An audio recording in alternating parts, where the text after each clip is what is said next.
Well, gotta go to work tomorrow, so I gotta be careful today. Yeah, cheers. Cheers.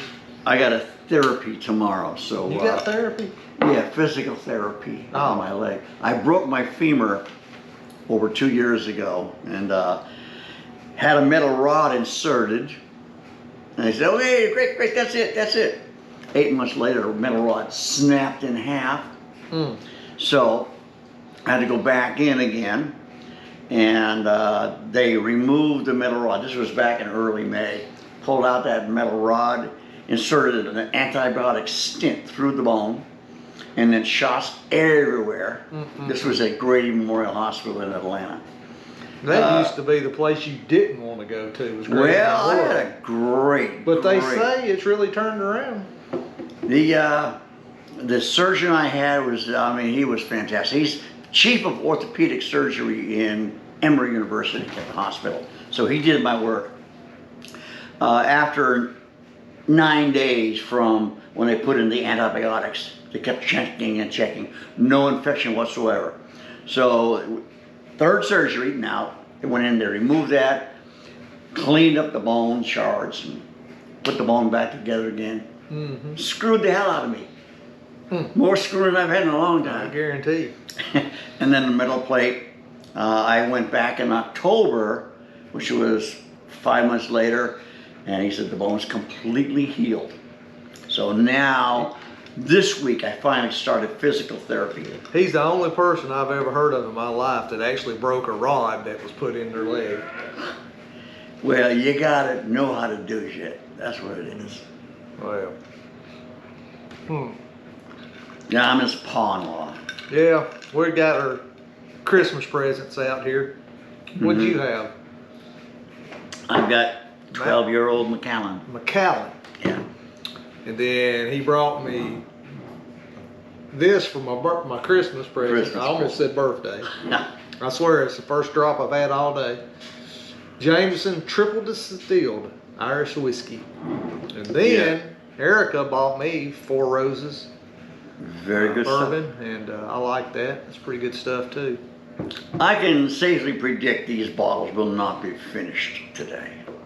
Can probably safely predict that that'll be probably all I will have today. Because guess what? I've got inventory tomorrow. Starting. I can't say the same, but I get physical therapy tomorrow, so I need to behave as well. Yeah. Well, guess who's building an airplane? Yeah.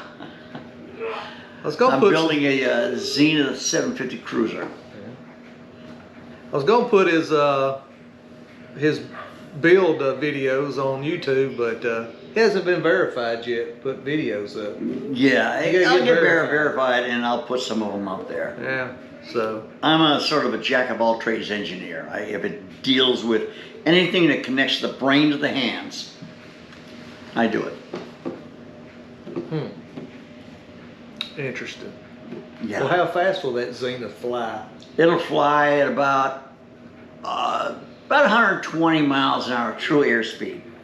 That's not ground speed. For ground speed, you have to take into consideration the air density and headwind, tailwind, crosswind, etc. It's true. But it'll fly a lot faster than I drive. What's the stall point? Stall point is 38 miles an hour. That ain't bad. No. I notice a lot of those ultralights are around 28. Oh yeah, well if you fly into a stiff headwind and you have a super stall, you can land in just feet, not yards. You can, well the stall champion is a guy named Steve Henry, and he landed with a 6-foot roll. I'm sorry, he landed with an 18-foot roll.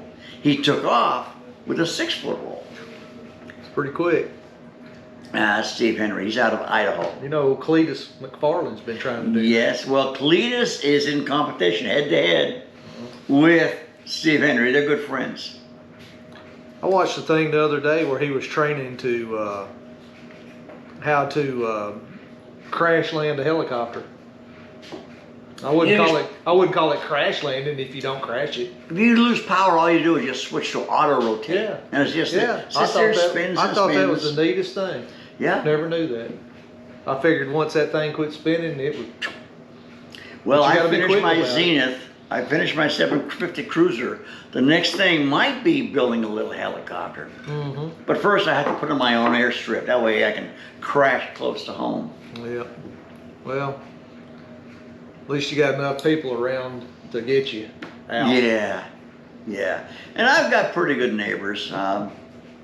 To put your pieces in certain boxes. Yeah, they some complain a little bit. Most of them, they never complain about me. They always complain about my friends. Yeah. Yeah. So, but it could be worse. I heard this story about this area in northwest Arkansas. It was just bare land, and some developers came in. They had big pockets, a lot of government contacts behind them.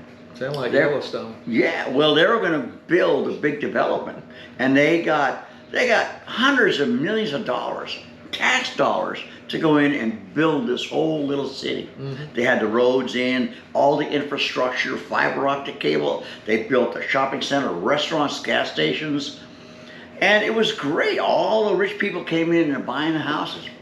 It was good for about a year, and then they started getting the complaints about these little pets disappearing. So the developers brought in some more government workers, set up some monitoring, and they found that there were coyotes coming into the area, getting the small pets. Yeah. Well, they said, okay, we can take care of this. They got another government grant, and they trapped all the coyotes, moved them up into south central Idaho. Problem solved, they thought. Well, all of those had trackers on them so they could watch their, quote, pets, unquote, the coyotes, because these are now government coyotes. Well, they noticed after a while some of the trackers just weren't moving around. They were stationary. So they sent some BLM investigators up there, Bureau of Land Management investigators. I don't know why they looked at coyotes. They were finding dead coyotes. So further investigation found out that they were being shot. Well, that's what should have been done in the first place. Well, in my opinion. what happened is they traced it down to this one sheep farmer, and they arrested him, set a real high bail. He got his own attorneys and took him to court. This almost sounds just like Yellowstone. Well, The same thing happened with the wolves. Well, with the wolves, track. yeah, but here's these coyotes. So the guy went in there, and the government people went in and said, we've spent millions and millions of tax dollars, your money, to bring these coyotes up here where they can have free life, a good life. And now they're being executed, assassinated by these locals. Yeah. So the sheep farmer had his chance, and he said, well, my problem is my family's been here for 5 generations now raising sheep. It's been very good in this area, but now my sheep are being slaughtered by these wild coyotes. Yep.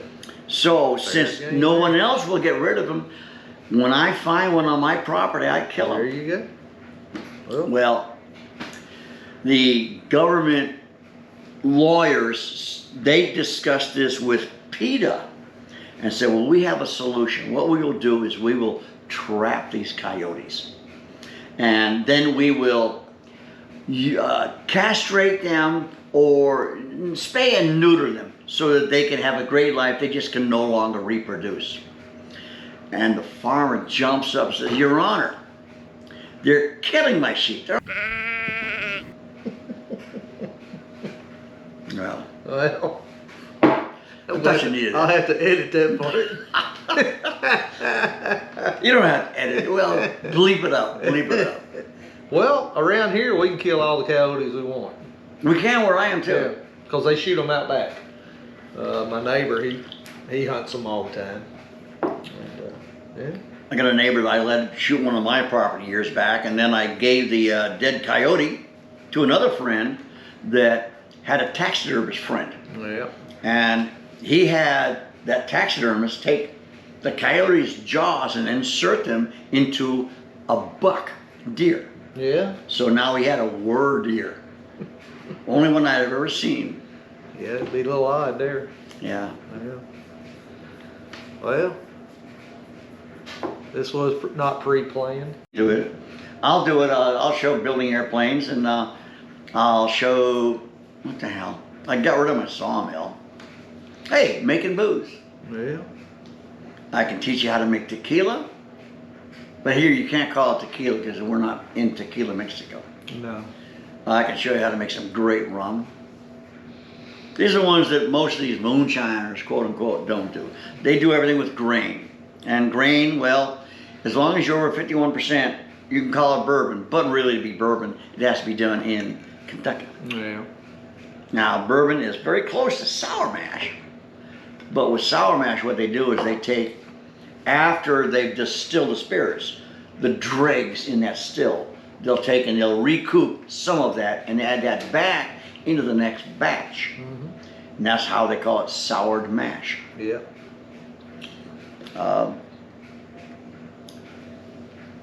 Canadian whiskey, they're again using the corn and the barley and the rye, but Canadian is mostly corn and barley. They just have more barley. Yeah. And when you get to Irish whiskey is 100% barley, as is Scotch. But Scotch, what they do is when they malt the barley, they do it burning peat moss. And they have the Highland, the Lowland, and the Islay, or the Island. Well, all that stuff is fun to do. It's a good hobby, but a lot easier to just go to the store and buy you some. But you don't get the rave reviews that you do when you make your own. And it's cheaper this way too. It is a lot cheaper. I spent a lot of money on equipment, a lot of time. I just ran tequila in the still yesterday. Yeah. And what I do is I got a computerized still. I just set it up, and it's like a double boiler. I just set the temperature 210 degrees on it. Yeah. The mash inside very slowly heats up, and the alcohol comes out. Yeah.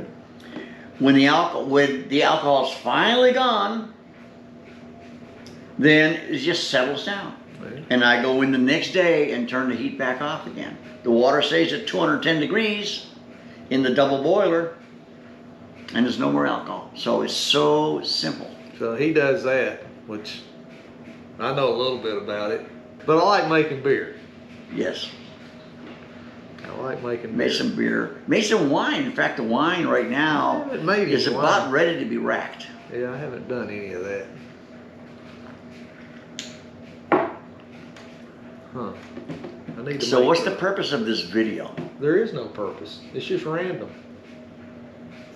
It's Like, just- like my story about the coyotes. Yeah, You well- didn't expect that. Well, you see, I might be able to just take this and upload it to YouTube, which I know I'm gonna have to edit it a little bit, Edit what part? but anyway, you know, you never know. You might You get never know. you might get 300,000 views, or you never know.